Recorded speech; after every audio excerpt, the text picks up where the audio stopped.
이 땅을 향하네. 생명의 주인 날 움직이시네. 나의 삶에는 과연 어떤 열매가 맺히고 있는가? 여러분 일주일 동안 좀 살펴보셨습니까? 여러분의 삶에 어떤 열매가 나타나고 있는가? 성령의 열매와 전도의 열매. 다시 한번 질문합니다. 마음속으로 대답해 보십시오. 여러분 생활 속에 감사가 있습니까? 다시 한번 대답을 안 하셔도 됩니다. 이 대답은 너무 이렇게 표시가 나니까 마음속으로 깊이 다시 한번 말씀드립니다. 어떤 환경에 계시는지, 여러분이 지금 어떤 환경에 계시는지 생활 속에 감사가 있으십니까?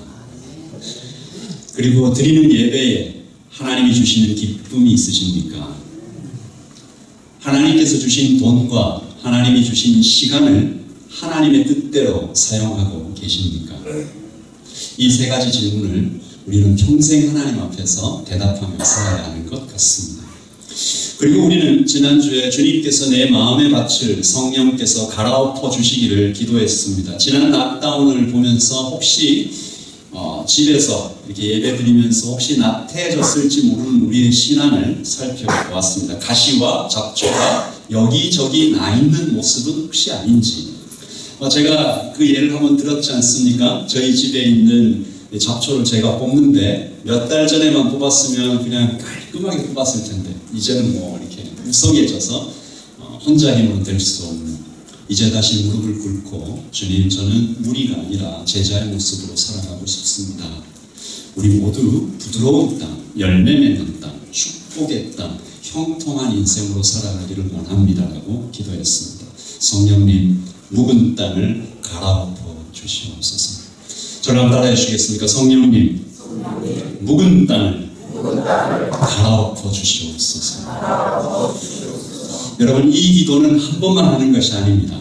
우리의 마음이 완전히 새롭게 될 그날까지 날마다 살피며 아침마다 기도해야 할 제목이라고 저는 믿습니다. 아멘이십니까? 오늘은 씨앗에 대해 살펴보려고 합니다. 여러분, 씨앗이 무엇인가 지난주 말씀에 살펴보았듯이 하나님의 말씀이죠. 그런데 조금 더 깊이 들어가 보려고 합니다. 하나님의 말씀은 정확하게 무엇을 의미하는 것인가? 문자로 기록된 성경책인가? 물론 그렇죠. 하지만 조금 더 들어가 봅니다. 문자가 아니고 성령께서 깨닫게 해주신 그 말씀인가? 물론 그렇죠. 조금 더 들어가 봅니다. 요한복음 1장 1절입니다. 같이 읽어보죠. 태초에 말씀이 계시니라. 이 말씀이 하나님과 함께 계셨으니 이 말씀은 곧 하나님이시니라. 아멘. 그러므로 하나님 말씀은 곧 예수님입니다. 씨앗은 예수님입니다. 그러므로 오늘 우리가 살펴볼 겨자씨 한 알도 이 땅에 아주 낮고 천한 모습으로 오셨지만 그 안에 어마어마한 하나님의 나라를 품고 있는, 나중에는 자라서 큰 나무가 되어가는 예수님의 모습, 성자 예수님을 예표하고 있는 것입니다. 그리고 여기서 조금 더 한 발 더 들어가 보면 예수님과 연합된 우리, 예수님을 닮은 거듭난 성도를 뜻합니다. 여러분, 씨앗은 하나님의 말씀, 그리고 예수님, 그리고 예수님과 연합된 우리를 이야기하는 것이죠. 이것을 생각하면서 오늘 씨앗이 주는 교훈을 살펴보겠습니다. 복음은 무엇인가? 성도는 어떤 존재인가? 기가 막히게 설명하고 있는 이 씨앗의 비유입니다. 두 가지 오늘 살펴보려고 하는데요. 죽어야 열매를 맺는다. 작지만 크다. 첫 번째, 죽어야 열매 맺는다. 4장 31절입니다. 읽을까요? 겨자씨 한 알과 같으니 땅에 심길 때에는. 겨자씨는 하나님의 나라입니다. 예수님 자신입니다. 그리고 예수님과 연합된 그리스도입니다. 오늘 하나님께서 이 씨앗을 땅에 심는다. 씨앗을 땅에 심으면 무슨 일이 생기죠? 시간이 지나, 농사 지어보신 분은 다 알고 계실 텐데, 시간이 지나면 땅 위로 쏙 하고 싹이 트고 열매를 맺는 것이죠. 그러면 땅 속에서는 도대체 무슨 일이 있었던 것일까? 요한복음 12장 24절에서 이렇게 말씀하시네요. 내가 진실로 진실로 너희에게 이르노니, 같이 읽을까요? 하나의 일이 땅에 떨어져 죽지 아니하면 하나를 그대로 있고 죽으면 많은 열매를 맺느니라. 아멘. 땅 속에서는 그 심겨진 씨앗이 죽음을 경험했다. 씨앗은 땅속에서 죽음을 경험하게 된다. 그리고 죽어야만 열매를 맺는다. 예수님께서 바로 그렇게 죽으셨지요. 그래서 많은 열매, 우리 지금 예배드리고 있는 거듭난 영혼들을 많이 나타나게 태어나게 하셨습니다. 씨앗이신 예수님께서 죽으셨으므로 우리 같은 열매가 맺힌다라는 것이 성경이 얘기하는 영적인 교훈입니다. 이사야 53장 5절이죠. 언제나 읽어도 가슴이 뭉클합니다. 같이 읽어봅니다. 그가 징계를 받음으로 우리가 평화를 누리고 그가 채찍에 맞음으로 우리가 나음을 입었도다. 아멘. 그가 우리를 대신하여 죽으심으로 우리가 열매를 맺게 되었다. 그리고 주님께서 오늘 예배하고 있는 여러분들에게 말씀하십니다. 너도 나와 닮은 사람, 연합된 사람, 나의 제자. 그러므로 나를 닮아 너도 씨앗으로 살아가라. 땅에 떨어져 죽으라. 죽음을 경험하면 많은 열매를 맺게 될 거야. 여러분 어떻습니까? 예수님께서 오늘 나에게 하시는 말씀 같으세요? 아멘이십니까? 죽으라고 하니까 대답을 잘 안 하시는 것 같은데 다시 한번 씁니다. 이 말씀이 오늘 나에게 하시는 예수님의 말씀 맞으세요? 아멘이십니까? 네. 우리가 이 대답하기가 힘든 이 대답이죠. 질문입니다. 죽기가 어디 쉽습니까? 죽는 거 좋아하는 사람이 어디 있을까요? 자, 그래서 죽기 싫어하는 씨앗 이야기를 한번 가져와 봤습니다. 이 씨앗은 정말 죽기가 싫었어요. 하나님 아버지께서 농부께서 씨앗을 심습니다. 뉴질랜드의 오클랜드의 마이랑이데이의 예단교회에 하나님의 씨앗을 심으셨습니다. 정성을 다해서 여기다 심으셨어요. 하나님께서는 햇빛과 비를 내려주셨습니다. 하루, 이틀, 일주일, 몇 달, 몇 년을 마이랑이데이 예단교회 또 여기저기에 씨앗을 심으시고 하늘의 햇빛과 비를 몇 년을 주셨어요. 아무 변화가 없어요. 이상하다. 내 얘기인가 뭐 그러지 마시고 너무 마음 아파하지 마시고 이상하다. 자라지 않는다. 씨앗은 몇 달 전, 몇 년 전 그 모습 그대로예요. 딱딱한 껍질도 모양도 그대로 있습니다. 농부는 안타까워. 농부 아버지 하나님은 안타까운 마음으로 씨앗에게 물으셨습니다. 너는 왜 그대로냐? 변화가 없느냐? 씨앗이 대답합니다. 저는 제 모습 이대로가 좋아요. 나의 정체성, 나의 아이덴티티, 내 생각과 내 경험과 고유한 가치를 지키는 것이 얼마나 좋은가요? 그동안 참 힘들었어요. 햇빛은 자꾸 내려쬐고 비는 내리고 그래도 제가 딱 참았어요. 그래서 뿌려주신 모습 그대로, 심겨주신 모습 그대로 잘 지켜냈어요. 참 잘했지요. 농부는 참 안타까워했습니다. 씨앗은 성공한 건가요? 씨앗은 심겨진 그 모습 그대로 자기를 잘 지켰으니까 하나님께 칭찬을 받을까요? 아닙니다. 씨앗은 버려집니다. 씨앗은 나를 지키고 살았으나 사실은 죽은 자처럼 되었습니다. 농부 하나님은 슬퍼하시며 또 다른 씨앗을 심으십니다. 여기 또 다른 씨앗도 있습니다. 처음엔 두려웠어요. 왜 하나님께서, 왜 농부께서 나를 이렇게 내가 싫어하는 캄캄하고 축축한 이런 땅 속에 나를 심어 두실까? 하지만 순종하기로 했습니다. 나는 죽고 예수로 살아도 좋다. 하나님, 저는 다 없어지고 예수님만 나타나도 좋을 것 같아요. 제 자존심은 다 내려놓아도 예수님만 영광 받으시면 괜찮을 것 같아요. 저는 칭찬을 안 받아도 예수님 내 이름만 높아져도 좋을 것 같아요. 라고 고백했습니다. 하늘에서 내리는 햇빛과 비를 성령께서 묵은 땅을 갈아 엎어주시는 것 같은 그 손길들을 좌우의 날선 검과 같은 날카로운 칼로 찌르시는 것 같은 성령의 외과적 수술 같은 것도 아프지만 그대로 끌어안았습니다. 고통스러웠죠. 그래서 내 껍질이 깨졌습니다. 몸이 썩어 들어가는 것 같은 느낌도 들었습니다. 무엇보다 자꾸 내가 없어지는 것 같아서 괴로웠습니다. 그러다가 어느 날 갑자기 내 안에서 무엇인가 툭 터지는 것 같은 느낌을 가집니다. 씨앗의 속에서 이 싹이 툭 하고 뛰어나왔고 이 씨앗의 모양이 완전히 바뀌어버렸습니다. 옛날에 나를 보던 사람은 변화된 나를 못 알아볼 정도로 그렇게 변해버렸습니다. 그리고 놀라운 일이 일어납니다. 하나의 미랄이 땅에 떨어져 죽으면 많은 열매를 맺느니라. 수많은 열매가 맺히는 것을 봤습니다. 씨앗은 놀랐습니다. 나는 죽는 건 줄 알았는데, 죽으면 없어지고 썩으면 흉해질 줄 알았는데 더 멋지게 변했네. 씨앗은 죽었으나 오히려 생생하게 더 솟아올라 살아났습니다. 많은 사람을 먹이는 아름다운 인생을 살게 되었습니다. 여러분, 이것이 씨앗이 담고 있는 굉장히 놀라운 영적인 신비인데요. 하나님께서 이미 씨앗에다가 다 숨겨 놓으셨더라고요. 씨앗의 구조를 한번 제가 살펴봤습니다. 여기 보시면 그림이 이제 나올 텐데, 씨앗을 둘고 있는 이 브랑, 이 껍질이지요. 그리고 이 안에 배유라는 것이 있고, 그게 잠자는 아기 같은 것이 이제 씨눈입니다. 이 비율을 보니까요, 껍질이 이게 15% 미랄입니다. 그리고 82%가 배유라는 것이고, 이 씨눈은 3%밖에 안 된대요. 15%의 껍질이 깨져야 82%의 배유가 썩어서 양분이 돼야 이 3%의 씨눈이 태어나는 것입니다.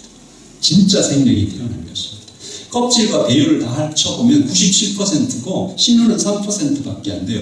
97%가 중요해요? 3%가 중요해요? 97%가 중요해요? 3%가 중요해요? 누가 봐도 97%예요. 그런데 하나님의 원리는 여기 이 3%의 씨눈에 있다. 우리가 먹는 이 밀의 대부분도 이 82%의 배유라고 합니다. 주님께서 이 그림을 보고 이 그림을 통해서 또 여러분에게 질문하시는 것입니다. 너를 단단히 덮고 있는 그 껍질은 무엇이냐? 그것이 깨져야 내 안에 심겨놓은 하나님의 진짜 생명이 태어난다. 네가 좋아하는 그 생각들, 그 경험들, 나 자신을 사랑하는 것을 멈추고 성령의 칼로 네 껍질이 깨지는 것을, 쪼개지는 것을 받아들여야, 그래야 그 생명들이 태어난다. 그리고 또 너에게 이 배유는 뭐냐? 이 82% 먹음직하고 보기도 좋은 이 82%의 영양분 같은 건 뭐냐? 돈이냐? 시간이냐? 꿈이냐? 사람들이 인정이냐? 여자친구냐? 남자친구냐? 너는 그런 것들을 다 썩게 할 수 있느냐? 지난 1년을 되돌아보십시오. 구체적으로 지난 한 달을 한번 되돌아보죠. 락다운을 되돌아봅시다. 내 껍질은 얼마나 깨졌습니까? 여러분이 참 아깝게 여기는 것들 얼마나 버리면서 살으셨어요? 예수님을 위해서. 참 어렵죠? 깨지고 버리는 것을 좋아하는 사람이 어디 있습니까? 붙들고 있는 것, 내려놓으려고 얘기할 때 막 이렇게 죽을 것 같은 것. 어떤 이에게는 이 행동이나 말을 멈추는 것에 해당될 수도 있겠지만, 또 어떤 분에게는 참 두렵지만, 제가 제자훈련을 좀 오랫동안 하고 있는데, 제자훈련을 하면서 이 제자훈련생들에게 가장 어려운 것이 숙제를 한 번씩 내드리는데, 제일 어려워하는 숙제가 뭐라고 생각하세요? 관계입니다. 어느 제자관이나 마찬가지죠. 사람에게 가서 내 껍질을 깨고 나를 낮추고 용서를 구하고 받아들이고 주님을 의지하고 이렇게 한 발짝 나아가는 것이 죽는 것 같이 어려워 보입니다. 하지만 여러분, 오늘 하나님께서 하시는 말씀을 알고 성령의 깨달음을 받으면 쉽습니다. 누군가 말했어요. 주님을 사랑하는 것은 참 쉬운 일입니다. 동의하십니까? 주님을 사랑하는 것은 참 쉬운 일입니다.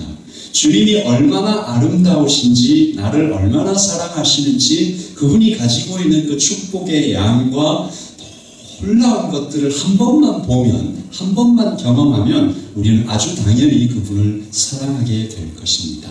그러므로 더 맛있는 음식을 먹고 나면 덜 맛있는 음식에는 잘 손이 안 가는 것처럼, 더 나은 것을 경험하면 덜 쾌락적인 것에는 우리가 마음을 안 들일 수 있다는 것이죠. 사도는 이것을 깨닫고 이렇게 말했습니다.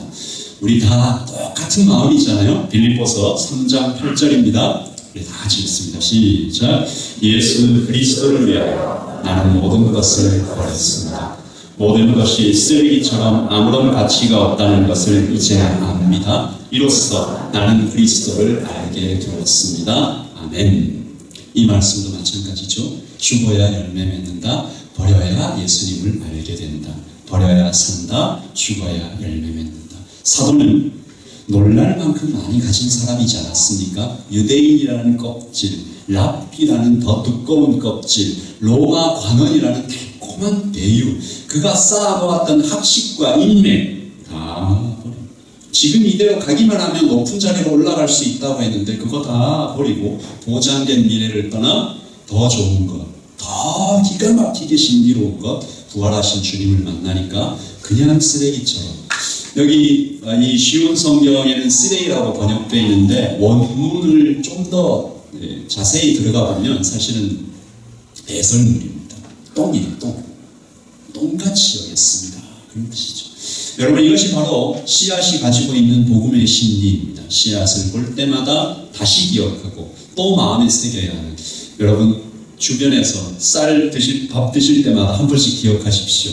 같이 읽어볼까요? 버려야 산다. 죽어야 열매 맺는다. 둘째 진리입니다. 둘째는 작지만 크다. 씨앗은 작습니다. 그러나 그 안에 숨겨진 생명은 결코 작지 않습니다. 놀랄 만큼 큰 나무로 나중에 자라가지고 수도 없이 많은 씨앗의 열매를 맺게 됩니다. 예수님은 의도적으로 씨앗 중에 거의 가장 작은 씨처럼 여겨지는 겨자씨로 이 신비를 설명하셨습니다. 겨자씨 한 알과 같으니 하나님의 나라는 땅에 심길 때에는 땅 위의 모든 씨보다 작은 것이로되. 32절 읽을까요? 시작. 심긴 후에는 자라서 모든 풀보다 커지며 큰 가지를 내나니 공중의 새들이 그 그늘에 깃들일 만큼 되느니라. 아멘. 작지만 큰 것들이 세상에 참 많이 있습니다. 우리 아까 예큐 간증을 하면서 예담교회가 작은 교회지만 하나님께서 기회 주시면 영적인 확장성을 가지고 세계까지 바라볼 수 있으면 좋겠습니다. 기도하는 간증도 있었는데, 작지만 큰 것들이 이 세상에 많이 있습니다. 예수님도 그랬습니다. 예수님을 겨자씨처럼 작게 여기는 사람들이 있었죠. 눈에 보이지 않는. 무슨 도움이 되느냐. 실제로 로마 병사들을 십자가에서 무기력하게 죽어가는 한 사형수로 그냥 여기고 모욕하고 침뱉고 그 앞에서 욕하고. 하지만 그들이 보지 못했죠. 껍질이 깨지듯 살을 찢기시고 물과 피를 모두 쏟으시는 그 예수님께서 사실은 본체는 진실은 어마어마하게 크신 하나님이시다. 큰 나무로 그렇게 나타나실 것이다. 작지만 큽니다. 그냥 보면 작아요. 예담교회도 그렇고요. 예담교회 하나님께서 심어 놓으신 얼마나 큰 하나님의 꿈이 있는지 우리는 잘 모릅니다. 그것을 발견해 나가야 되겠죠. 영의 눈으로 보면 크게 보입니다. 예수님께 딱 드러나는 말이고요. 우리 예배드리는 우리도 그렇습니다. 그냥 보면, 여러분 주위에 있는 분들 한번 옆에 한번 이렇게 슬쩍 보세요.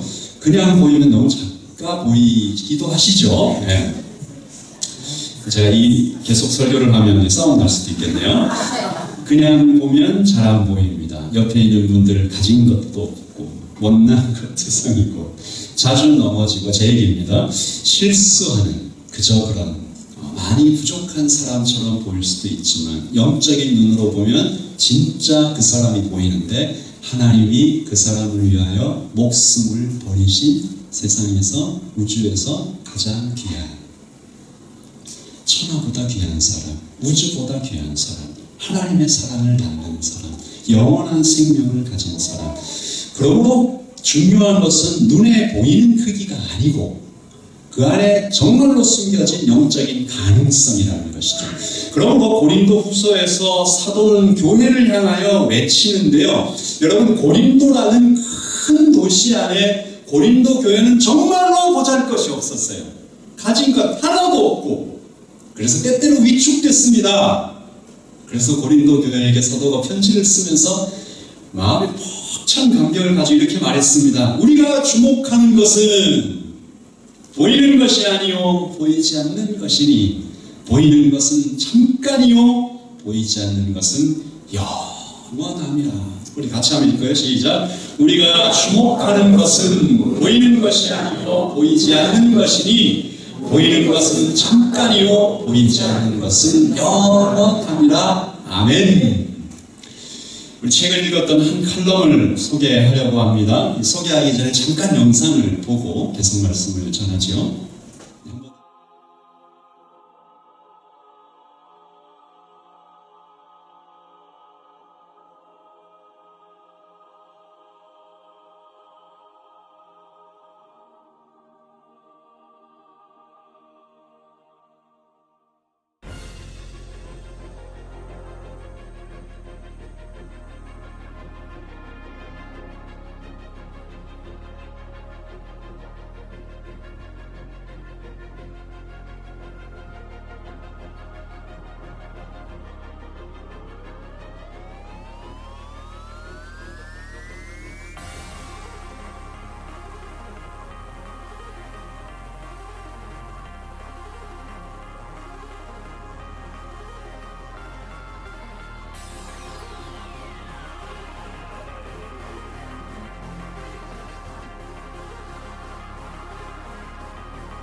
케니스 마조리스라는 별입니다.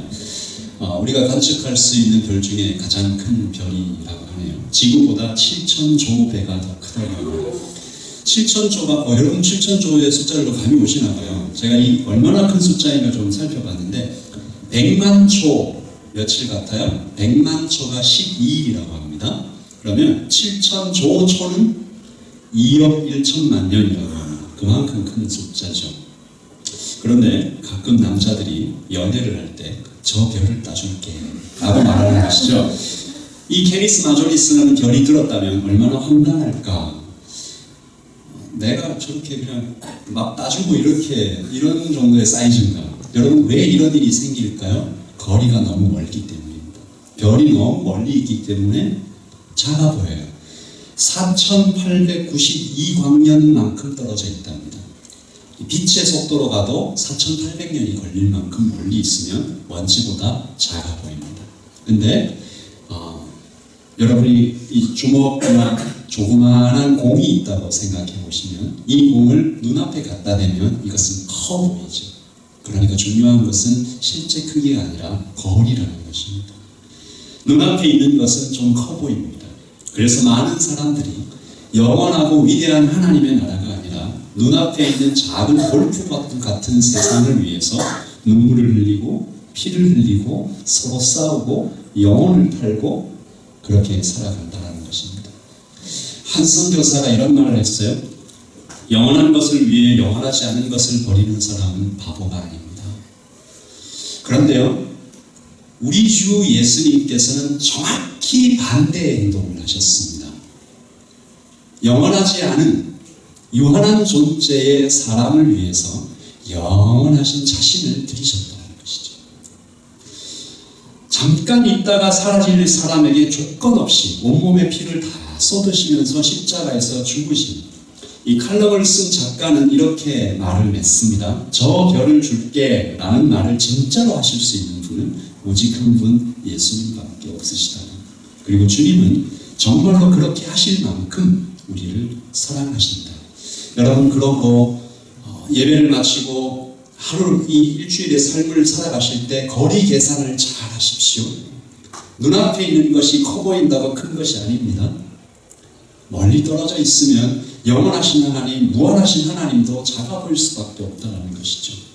언제든지 마음껏 여기까지 나와도 좋다고 이야기하시는 하나님께 감사하는 오늘 이 아침 이 하루가 되기를 예수님의 이름으로 축복합니다. 지금은 은혜의 시대입니다. 코로나로 고통받는데요. 아니고요. 지금은 아직 하나님의 심판이 도착하지 않은 성령의 시대, 은혜의 시대입니다. 하나님께서 문을 활짝 열어놓고 성경이 완성되어 있고 계시가 열려 있고 성령께서 말할 수 없는 탄식으로 사람들에게 다가오셔서 할 수만 있으면 모든 것을 다 동원해서 나에게로 오라라고 말씀하시는 시대인 거죠. 그때 하나님께서 우리에게 너에게 커 보이는 건 뭐냐? 너를 단단히 둘러싸고 있는 껍질은 뭐냐? 영원한 것을 위해서 살아가느냐? 잠깐 있다가 없어지는 것을 위해서 살아가느냐? 작지만 큰 예수님을 바라고 커 보이지만 실제로 작은 눈앞의 세상에 속지 말고 이 하루, 이 일주일을 살아가시기를 예수님의 이름으로 축복합니다. 잠깐 고개를 숙이고 기도할까요?